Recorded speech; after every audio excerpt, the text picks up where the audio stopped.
And now we are joined by one of the most talked about prospects in the world. It used to be Ireland. It used to be Ireland and the UK. Then it became Europe. But over the weekend, the world has taken notice of Ian Garry as he notched off one of the most important things you can have when the UFC come looking for you. And that's a win over a UFC veteran. He knocked out Rustam in the second round of their fight, something that two fighters in the UFC could not do. Ian Garry has made it happen.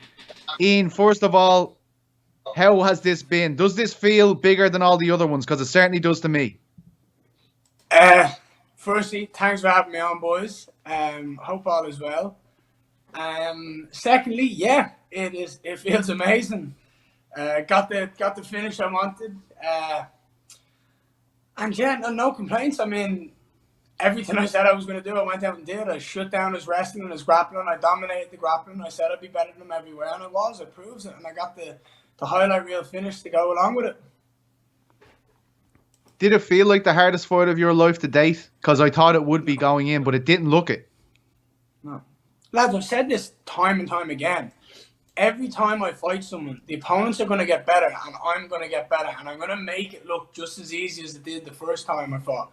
It's always going to get better. I'm better than everyone else. That's why everyone talks about me. I keep going in there and proving that I'm better than the next guy that is meant to be better than me. Ian, I thought you looked, and we spoke about it a little bit off air there, that you looked bigger than you've ever looked. You looked physically more imposing, in my opinion. You said you've been doing a little bit of work on that. Can you tell our listeners and viewers what you've been doing in order to sort of get that bulk up a little bit? Yeah, so basically, like I've always been putting concentration into strength and conditioning. However, when I fought George McManus back in September of 2020, you'll find this funny. I got a picture with Wesley Moya and Jack Grant, right? And I felt like a fat cunt. I'm working my ass off, doing strength and conditioning and training 2-3 times a day. And these lads, Wesley can shred cheese. Like, he could grate cheese off his ass. And Jack Grant, you'd be lucky to pull a bit of fat off his skin. He's that skinny. So I was like, I rang my PT straight away and I was like, John Carroll, I was like, John, we need to fucking change this up now. I was like, I am not having that ever again. And yeah, basically ever since then I've been working on a lot, not working on getting bigger and stronger, but looking physically more aggressive. So when someone's looking at me, it's like, oh, he's gotten more. Oh no, he's gotten muscles now. Oh, for fuck's sake. So yeah, I've been concentrating a lot more on improving my size and my strength, but while trying to keep a fine balance with speed. Because speed is my number one tool. I beat people with speed. My brain and my speed are the two tools I use that make me better than everyone. I'm faster and I react quicker than everyone else. That's why I don't get hit that much. I mean, would you know I fought a couple of days ago? No. In fairness, absolutely not. We said that a few minutes ago. Yeah, it's crazy. He looks, man. You wouldn't know this dude was just in a fight. No way. But what I wanted to ask you, Ian. Jack Grant is obviously now the final. We saw the face-off between you guys. Jack's obviously fought for the lightweight title twice. He was a Goliath in that division. I've seen you two guys facing off, and you look a good bit taller than Jack. Before we talk about the physicality and stuff like that, have you watched his fight with Matis Flaminis, and how do you rate him as a task in June? So first, I am a bit bigger than him. I'm a good bit bigger than him. Like, for example, here's the easy way to know that I'm bigger than him. I could never make 155. So I'm a naturally bigger human. He's coming up a weight because the weight cut was affecting his performance. So now he's going to move up. He's going to be bigger, but I'm going to be bigger. I'm going to be naturally bigger and stronger than him. So that doesn't bother me whatsoever. I love Jack. He's an absolute gentleman. He's a lovely guy. Like, we're friends. Like, I've been every time I've stayed at an event, like, I've always been across the corridor from Jack, and we've always had a good laugh. And even before, when he was moving up to welterweight, when I seen he was part of the tournament, I messaged him and was like, look, if we both win, man, then like we're just gonna have to fucking suck it up and do it. Like obviously I don't want to batter a mate, but I'm not letting anyone stop me. So I'll absolutely spark him if he's standing across the cage, and he is now. So no matter what happens, we'll go in there, we'll fight, and we'll have a couple of beers afterwards, or we'll share a pizza because I don't drink anymore. But yeah, no, I didn't watch his fight with Martez. I watched a couple of minutes of it when I was getting my medicals done and while I was getting some sheets signed off. But I'm not really worried about him whatsoever. I mean, his game set is very, very similar to Chris Fields in a sense of his submission game. And me and Chris are like, we're battling it out in the gyms. So it's like a case of Chris is way bigger, way stronger, and way more technical than Jack is. And I'm not worried about it at all. Like I'll spark him. And I'll get what is rightfully mine, what I've been saying is mine for the last fucking 2 years. I'll get that belt wrapped around my waist, 7-0, I'll get a nice finish, and I'll be sitting here going, hey, everyone believe me now? Are you not entertained? I was gonna say, Ian, and I said this to you actually when I was speaking to you for that MMA on Point feature we did. I was saying, you know, when everyone looks on this on paper, Jack Grant is going to be the favorite to win this tournament. But I can safely say, after watching the two semi-finals, I think you are the steady favorite now. I should have been the favorite from day one. The whole bleeding tournament was designed around me, Petey. The whole bleeding tournament. We had this conversation. But isn't it better to go in there and kind of prove it? You know, it's nearly, I always say this, fighters sometimes, not that you were upset at all, but fighters sometimes get upset with us when we're like, oh, I think this guy is going to win. But when that happens and the other person wins, it's a bigger statement, right? Not that I did think you were going to beat Rostam. I thought you would, but I think it puts more. It's a different story, yeah. It puts more eyes on you from any doubters as well. You know, you're taking out a UFC guy that's obviously coming back out of the UFC, and you're putting him away. Yeah. No, look. I've said this to you before many, many times. Like, I put the most pressure on myself before fights, right? And I'm sitting there thinking, this guy's in the UFC. This guy is better than me. This guy is. Everyone's saying he's better than me. Everyone's saying he's. Let's go out and prove it. Let's go out and show him how good I am. He's 6-2. He's like, he's been in the UFC. Everyone's talking about how he's gonna be so much better than me. Where was he better than me in that fight? Did he land a shot? No. Okay. Did he win any grappling exchanges? No. I mean, I dragged the grappler now. I mean, he tricked me. I got up. I think he landed one shot in the round. That was it. But yeah, going out there, like when there's any doubt or there's even one, if there's one person saying to me that I won't beat him, I will go out there and prove that one person wrong. And that's what I do every time. That's why I win. I go out there to prove to myself that I'm better than everyone.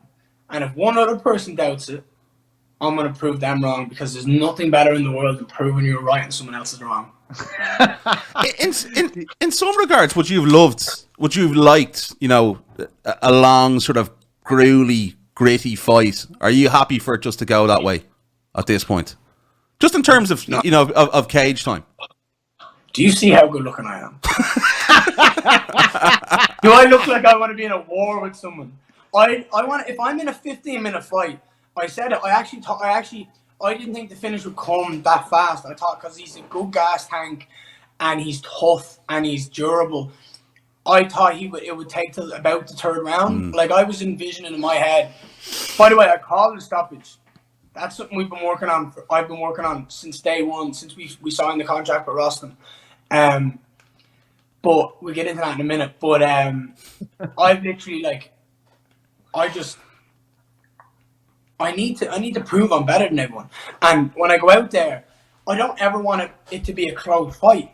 I want it to be, I'm going out there and dominating. And I've never been in a close fight, and I don't think I ever will be in a close fight, because if I'm going out there, if I'm going for 15 minutes, I'm piecing the guy up, and I want him to literally look like he's been, as Chris said to me, I want this guy looking like he's been in a car crash. It's been that bad. Jesus Christ.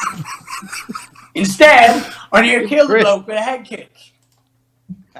bringing in oxygen tanks and all, when I'm standing there walking around having a laugh. Like, I was like, woo, here we go. Happy days. What a way to make a statement. Have every single medic in the building in checking he's all right. That's one way to make a statement. It's do you realize that, like, I mean, I mentioned at the top of the show when we're introducing you, like, this is two things that UFC fighters fail to do with this guy. Like, that is very, very impressive to me. That's great. Are you impressed by yourself in that regard? Are you like, of course that was the way it was going to go? Of course it was going to happen like that, Pete. It's me. I'm going to go in there and do stuff other people can't. I'm better than everyone. But no, that was a massive thing for me. I wanted to go in there and put him away because two guys who were in the UFC, and like Jake Matthews, who's like is a great welterweight in the UFC, couldn't do it. Do you know what I mean? It's like we're talking about, like, I'm trying to explain to everyone how much better than everyone I am, and that I am better and I am better. And all I can do is go in there, and I said this every time I fight, is go in there and prove it, and earn the right for people to go, this kid's the shit. And that's what I'm trying to do. I'm trying to go in there every fight and beat the last performance or make a statement, because it's going to be hard to beat this one, but I'll find a way. I'll find a way to make a statement and make it big for the next fight. But I'm always trying to go in there and prove to people that I am just better than everyone. And that's it. That's always what I'm going to try to do. Do you feel as though, like, that, right, you go in, right, everything goes according to plan, you beat Jack Grant, you have the Cage Warriors welterweight title wrapped around your waist? I know you have flirted with the idea of moving up to middleweight in the past, but do you think that will be enough? Do you expect a call from the UFC on the back of that? Because it's certainly trending in that direction. I do expect a call. And once we get that call, once we get that contract sent to us from the UFC, which I believe they'd be stupid not to sign me at 7-0 at the welterweight champ, they could build me up something special with the UFC. Obviously the bigger platform, like we'll be at, once I win that belt, it's like, right, I'm ready. It's time to move on. I've done everything I said I needed to do. I've got the belt. I've just demolished everyone in the division. It's now time for me to go off and prove on the worldwide scene that I am like the hottest prospect in the world, right? So I expect a call, but this is when I have the team that I have built around me, and we sit down, we go, right, what do we want to do? Do we want to do this? Are we ready? Is everyone here happy? I'll sit down with Chris. I'll say, Chris, what do you want to do? Because at the end of the day, it's my journey, but he's the captain of this ship. Whatever, like, we sit down and we chat about this together. I'll talk to my friends, my family. I'll get everyone's opinion, because everyone's opinions matters to me. I'll talk about the new in-house management team I've built around myself, because I'm a fucking star and I know it. I'll talk to them, and we'll all sit down and we'll come to a conclusion. What do we want to do next? And until that happens, I've just got to go out there and win my belt.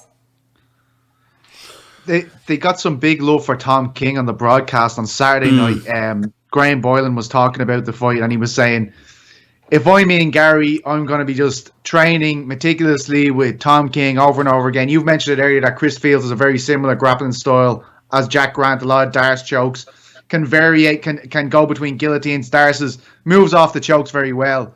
Will Tom be playing a bigger part in this camp, or is he always a very central figure in your camp as it stands?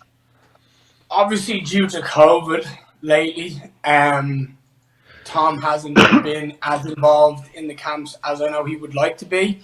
Like, I know Tom would like to have more say in it, but we've kind of brought the numbers down to like minimal. You were forced to be fair. Yeah, forced it. We didn't really have a choice. So he hasn't played as big as a part of one as I know we would want to and liked it, but he's always having input. I mean, him and Chris are always talking to each other. I know when I sign for a fight, Chris gets on to him. He goes, watch this guy, get back to me. What do you think we should do? You know Ian's game. What do you want to play? If it goes to the ground, what do you want to work on? Blah, blah, blah. So he does have input, and he always will have input. But just due to COVID, he hasn't been as hands-on as he more would like to be. Chris is making the joke that it's Team F now. so it's quite funny. But honestly, like, my grappling's better than Jack Grant's already. It's just I haven't been able to prove it. I've never needed to prove it. Like, I'm training with like such high level grapplers in the gym, like just off the top of the head, if I was to just name like for this camp, the grapplers that I could have trained with was James Webb, Chris Fields, Taylor Perman, and a black belt in the gym who's ridiculously solid, and Anton, right? Just them alone, they're all better than Jack Grant. All. Can I ask you about James Webb? Obviously, it didn't go his way that night. Is that hard? Like when you've had this career-altering moment, right? Like it really is. Like I don't think anybody would disagree with me. I was getting phone calls from the US, everything, on Friday night about you, into Saturday too, and then James everything's fucking going right. And then James is obviously going out, and it was a big fight for James too. He's in an awkward situation with Natty, and then this happens. He gets stopped. Does that make it hard for you? Because I know how much you and James have a bond, and I know how much you're invested in his career as much as he's invested in yours. You know. Yeah, it does, PC. I'm not gonna lie. It does put a dampener on the win. But that's because I care about the dude. Do you know what I mean? Like he's part of the team. He's part of the family that we've built. And obviously seeing him go out and lose it's heartbreaking. Like it's your mate. You never want to see it. And I'd love to see him succeed as much as I'd like to see me succeed. But when you get into that cage, everything's out of your control. I mean, I can't fight the fight for him, and unfortunately, he didn't switch it on, and that's just unfortunate. Like, I mean, it is hard. Like, I know Chris gets very Chris is a very emotional coach. He trains a lot off like emotion and like connection, and it was just a bit down. The fact that it was just like obviously I'd gone out and got this massive knockout, went out and made the biggest statement of my career against the toughest opponent, and no one's beaten knockout of the year over that. And if there's even an argument, I'm going to cause murder. Right? That's knockout of the year. Like he done the slug. He licked the mat on the way down. Like he was out for 5 minutes having to bring oxygen in. There's no way, right? So I go out and get that right near kill a bloke, and then we were all hyped up and ready to go. And then Webby goes out. It does, and it's just unfortunate because Webby's so much better than what we've seen in that cage, and we all know it. Everyone who's watched it know Webby didn't show up that day. But you've got to just say fair play to Matthew Bonner. He'd done had a great performance, and he looked great against Webby, and he done what he needed to do to get the win. And it is just unfortunate, but look, that's fine sometimes, Petey. Do you think then, right? You sort of saying that, and obviously you said Jack Grant and stuff like that. Maybe this fight against Jack Grant is that the toughest battle? Maybe the psychological edge, the fact you knew him and you sort of pally with him to sort of remove that. I'm going to chat so much shit. I'm going to get in his fucking head. I'm going to win the fight before I step in the cage. I'm going to get into his head with the minute I hear him in that cage, you knew I'm faster than you, and oh no, Jack. Look, time. You can leave now if you want. No one's going to get him. Kevin Holland-esque. Oh, come here. So that was the most confident, the most comfortable I've ever been in a fight. And that was down to a lot of reasons. Life's obviously brilliant at the moment. Like, everything's going amazing. So, yeah, I can't complain. I've just moved into a new apartment. Lovely. So everything's moving up in the world. Yeah, me and the missus just moved into a place. So everything's fucking brilliant. Life is good. Had this all ready to go. So it's just all this confidence. Everything's going well. Everything's going the right way, as it should. And when I was in that cage, there was a couple of times where Chris was talking to me, and I was chatting back to him. There was one time where it was that eyes open. I was yeah, it is. And I'm Ian, concentrate, because when I'm in the gym, I would chat shit. I would talk to the boys. I take the piss out of it. And in the highlight just before I caught the head kick, when I dived in, and he swung the big left hook, and I missed back. Last week on the last hard pad session we done, my pad coach, my kickboxing coach Phil White, done something like that in the pads, and I went, "Hey Tokyo," and I was this close, boys. It went through my mind to stop and go, "Hey Tokyo," and I was like, "No, don't do it. Just concentrate, So I think with Jack Grant, it's going to be I'm going to be so confident because I'm already better than him, and I love Jack, but there's no way he's beating me. So I think I'm just going to go in there and I think I'm just going to chat a load of shit. And that will be the statement. I'm going to go in there, chat a load of shit in the cage, piece them up, dominate the grappling exchanges, and just be like, once more, I have done it again. I have proved that I'm better than him. Better than the guy that everyone said is going to be the biggest challenge I've come up against. And I've dominated and I've done exactly what I've done to all of the other 6 opponents. What do I need to do? I'll have the welterweight belt. I'll have 6 finishes. I'll be, like, as one of the commentators said, Brad Warren, love him. I'm a finishing machine. He's dead right. And I'll have the welterweight belt wrapped around my waist and I'll be sitting there going, like, UFC, are you ready? Because you've got a star coming your way. Are you ready for this? So, yeah. But that's incredible, Ian. I noticed an aesthetic shift from your usual banner you carried out. I was actually blown away in your younger career by the amount of sponsors you had so early. I was always like, this is incredible. I can't believe I've never actually seen that so early on. Yeah, I remember the conversation we had, yeah. Yeah. And now I see as you're sporting there, the iPlay Safe app. It's a big change, just the one key sponsor. Tell me how this came about, and it must be a big deal if you've removed all these other sponsors for just one key sponsor. Yeah, so it all started off with the in-house management team that I've built around me. I've got a team of phenomenal people, keeping it small so that it's not getting out of hand, and it's all designed around me. It's all designed to better me and to get me to where I know I'm going to get and where I should be. Because we're taking a footballer's style of approach to this. Is like a lot of people in MMA, they're not getting what they should for doing things, and everyone's underpaid. And it's like, I'm a fucking superstar, Pete. I know this. You know I know this, right? You both know this. No, you know it as well. Like, I chat some serious brown. We all know this. But at the end of the day, I'm right? We all know this. So, like, I'm a brand dream ambassador. Like, I chat a load of shit. I'm a good-looking lad, and I back it up every single time when I get in there. I perform, right? So we all said, right, scrap the multiple sponsors situation. We want one key sponsor, one key brand, right? Because that's what we wanted. We wanted it to look elegant. We wanted it to look bold and make a statement. And iPlay Safe are the brand to represent the future of sexual health technology. Right? And I'm like, come on. Walking around the cage, battling lads, telling people to play safe. How on earth isn't that good? Do you know what I mean? Makes sense. But they're an absolutely amazing brand, and they're going to be changing the sexual health game.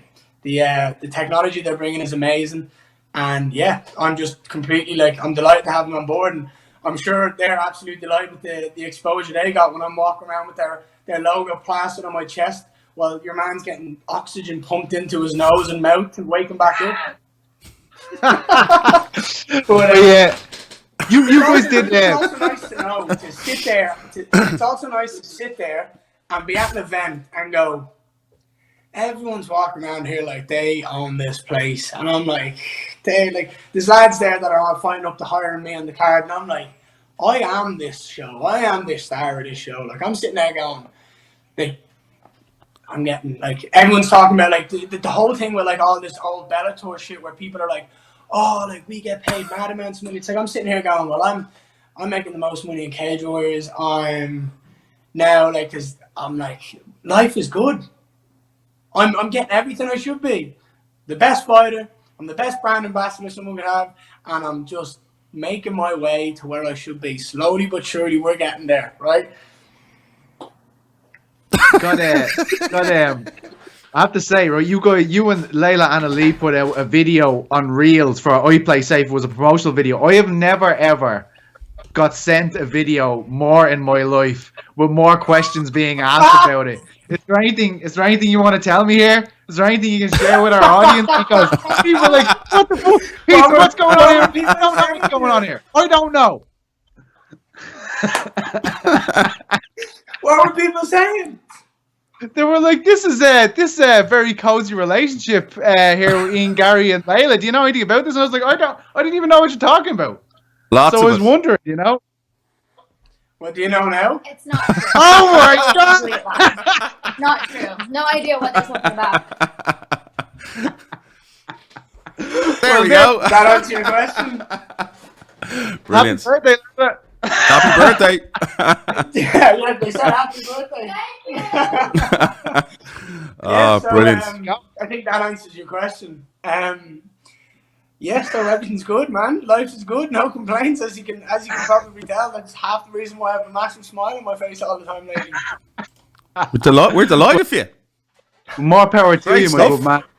Hey, more power to me as fucking right. I mean, Jesus I Christ, wanted she's to a bad ask one. Ian. I wanted to ask Ian about say like you've always visualized everything. As you said at the start of the show and throughout the show, you told us and now we're seeing it happen. Yeah. Is there anyone that you see as a dream UFC debut? Is there anyone that comes back to you every time you think about, first time you step in the octagon? Is there an ideal opponent? Is there someone that you would love to fight if that opportunity comes your way? Let me think about this 1 second. No, I'm happy to let you think. Think I know away, it's gonna- brother. Think away. Let's see if Chris. It's going to be a good answer because I'm trying to think. I'm trying to run through. They're never going to give me a top 10 guy. They're never going to give me a top 15 guy. They're not going to do that. They're going to want to build me up. They're going to want to take advantage of stardom. They're going to want to take advantage of the personality. They're going to want to give me someone who's a tough fight, but someone who I can beat. I know that. I'm not stupid. If I'm a business and I'm trying to make money, like they will give me someone. I want to fight someone who I know I'm going to beat. I've been doing that my whole career. Do you know what I mean? I've been beating everyone because I know I'm going to beat them. I want someone who's going to be a challenge, so I wouldn't mind someone. I know it sounds hilarious, but like I'd love to fight Wonderboy. Like I'd love to fight Kobe. I'd like these guys, but they're never going to give me them. Give me a Mike Perry. I'd fucking ruin Mike Perry. Who else? Who else? Deep in thought, Mr. Garry. I'm just trying to think of names. I put out for a second. Oh, did you? I didn't even know. No, PT cut out. I did. We didn't even notice. I didn't even give us a notice. name yet. He's Give us still a name thinking. yet. Mike Perry and Wonderboy. Oh, Mike Yeah, Perry. not gonna happen though. Realistically, Mike on your Perry. day. Wonderboy won't happen, obviously, because he's in the top Yeah. 10. Like Yeah. he's great. Mike Perry could happen because the chap's lost his fucking mind. Let's be honest. He'd be dumb enough to take a fight like that as well. He'd be like, "Yeah, I'll fight anybody." Shut up, you're a tick. Honestly, lads, I don't care. Anyone who's going to have a platform that when I beat them is going to like excel my career again, then that's all I need. And I'm going to go in there and do it like, it doesn't matter who it's against. I'm going to fold them. Like I'm walking into the UFC and I'm 100% leaving with a 50k bonus. Like every fight I fought in, I would get a bonus in because it's the way I fight. I go in there to put on statements, to put on performance, because no matter what, Jordan Vucenic has said it to me out twice, right? He's gone, "You've done it again. How are we supposed to beat that?" I'm like, off you go. It's not my job for you to try to beat me. It's my job to try to beat you, and I do it every time. So, yeah, I don't care. I really couldn't care less. Once Dana or once Sean Shelby or Mick Maynard sit there and go, like, "This is a great fight against a good guy," and I'm like, I really don't care. Once he's like unbeaten or once he's got a really solid record and I go in there and I make a show of him and people are like, all right, this kid is legit. Someone like Mason Jones fought Mike Davis. I want someone like that, of that caliber, that good in my division. And I'll be very happy. Yeah, I want to ask you. I want to ask you one before we wrap it up. Ian, there's been a lot. Even the messages we got on the show this week, a lot of people. I think 3 or 4 of the messages we have are talking about you, and obviously the comparisons are going to be with Conor McGregor. I feel this even after the weekend, you beating the UFC guy. There's more and more and more of that. How do you enjoy that? Do you enjoy that? Of course. Why wouldn't I? I mean, he was the reason like I fell in love with the sport, and like when I was a kid. I mean, the whole hype around Conor was the reason I got into it, and I'm delighted like that people are giving me that comparison, because you're talking about the biggest entertainer and the best businessman that's ever been in the UFC. That's one of the best businessmen in sport, like in a sense of Like, everyone in the world knows Conor McGregor. True. Everyone. So, that's like a basketballer being compared to Michael Jordan. Why wouldn't I want to be compared to one of the greatest to ever do it, and at least the greatest entertainer in the business? So, of course I like that. And the fact that I'm Irish, and the fact that like I'm from Dublin, the fact that like we have the same kind of personalities. We both have like. I'd love to see me and Conor in a room. I'd love to see it because like I'd say it like you'd feel the ego when you walk down the road. Like. And I don't know, like, 'cause, like, I'm bad, like, I'm loud and I'm bad, and I, like, obviously, like, you've seen Conor, he's a fucking superstar, like, chap's a rock star, right? But, like, I'm walking in going, I'd probably be like, who does he think he is? You know what I mean? I'm in the building, that's the way I think, like, I'm here, hold on a minute. But yeah, of course I love it, like, I mean, that's one of the best compliments you can give someone like me is to be compared to, like, the person who got you into the sport. 100%. Can I have one more before he goes? I'd like to just ask one more question. Just so we have it, you know, we always you've come on here and you've said I've told yous already. So I want to know, Jack Grant, how does that fight end when you guys meet for the welterweight title? And we can refer to this. We can play the clip and say, look, he did tell us. He told us again. Right, I'll give you something, and then let me think about it again, because the more I delve into it, the more I look at it. So I watch tape once. I'll watch a couple of his fights, and that's it. I won't watch them ever again. Chris does the rest. I'll just look for a gap. I seen him with Rostam. I have a funny one before we go. I'll tell you this. 10th of January, I sent Chris Fields a text and said, the minute he steps into southpaw, I'm going to throw a right high kick, and it'll be beautiful. My shin has been bruised since the 10th of January because I've been throwing right high kicks. Every time someone stands in the southpaw in the gym, Adam Shelley, I'm swinging it up when he's in southpaw. I'd say I've thrown it about 1,000 times in the last couple of weeks when me and Phil are just doing pads. It's just like he'll step, boom, every time, left hook, right high kick, and that was the one that done it. So I think I'll crack Jack with a right hand. I haven't had a right hand in a while, and he has to come forward. He has to take me down. He's not going to beat me on the feet. He knows that. And if he tries to, it's going to be an easy night for me. So he has to try and engage in the grappling. He has to try to take me down, of which I'm still going to be better than him, but that's his best chance to win.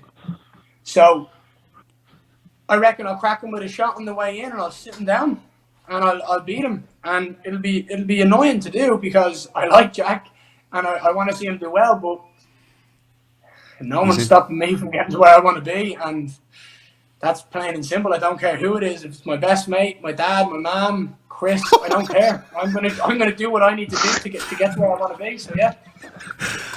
Well, I'm certainly not going to be standing in your way, my friend. I promise you that much. I don't want any of that action. It's leaving. That could be some week for Irish MMA. For guys in this island, if you know that trilogy sets up the way I think the fans wanted to set up and the way we wanted to set up. Exciting times ahead, I feel. Thanks so much. And, you know, it really will be. Can't thank you enough. It's a pleasure to watch you continue to shine, and I know we'll be watching you for many more years shining. So keep Definitely. It up, sir, and congratulations. Appreciate it, Ian. Lads, I appreciate it as always. Two legends, and look, we're getting the belt now. Champ Camp has officially started, baby. Woo! Let's do this. Nice one, Ian. Appreciate it, brother. Chat to you soon, man. Nice one. Legend. Cheers. Take care, boys. Bye-bye. Hello, guys. If you want to hear more of The Bash, you can subscribe to us on all our wonderful channels on iTunes, Spotify, YouTube, and all that other shit. And click the links below. Click the links below, the notification button. It comes straight to your phone if we've any fresh content. And also hit the subscribe button. It does help. You're some plonker. It's very serious.